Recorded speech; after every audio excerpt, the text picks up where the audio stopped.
Assalomu alaykum aziz do'stlar, kanalimizga xush kelibsiz. Kanalimizda mehmon bo'lsangiz, kanalimizga obuna bo'lishni unutmang. O'zbekiston Markaziy banki tomonidan belgilangan xorijiy valyutalarni O'zbek so'miga nisbatan 2026-yil 6-iyul kuni uchun amal qiladigan qiymatini e'lon qildi. Rossiyadan O'zbekistonga pul yuborish endi yanada qulay va tushunarli. Anjirpay moliyaviy ishlaringiz uchun yagona ilova.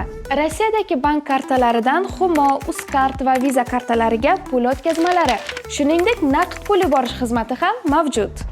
Kommunal xizmatlar, internet, TV, jarimalar, soliq va kredit to'lovlari 24/7 qo'llab-quvvatlash xizmati. Anjirpay Rossiyadan O'zbekistonga qulay pul o'tkazmalari. Ilovani barcha platformalardan yuklab oling.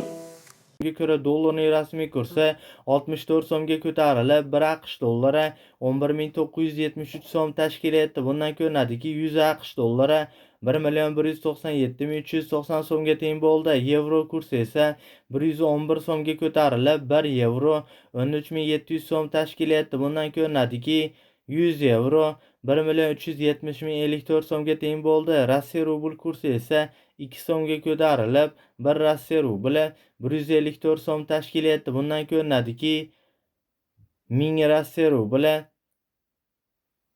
154,820 so'mga teng bo'ldi. Qozoq tangasi esa 0,21 so'mga ko'tarilib, 1 qozoq tangasi 25 so'm tashkil etdi. Bundan ko'rinadiki, 1000 qozoq tangasi 25310 so'mga teng bo'ldi. Eslatib o'tamiz, har kunlik dollar, yevro, rubl hamda qozoq tanga kurslarini kuzatib borishni istasangiz, kanalimizga obuna bo'lib, qo'ng'iroqcha tugmachasini bosib qo'yishni unutmang.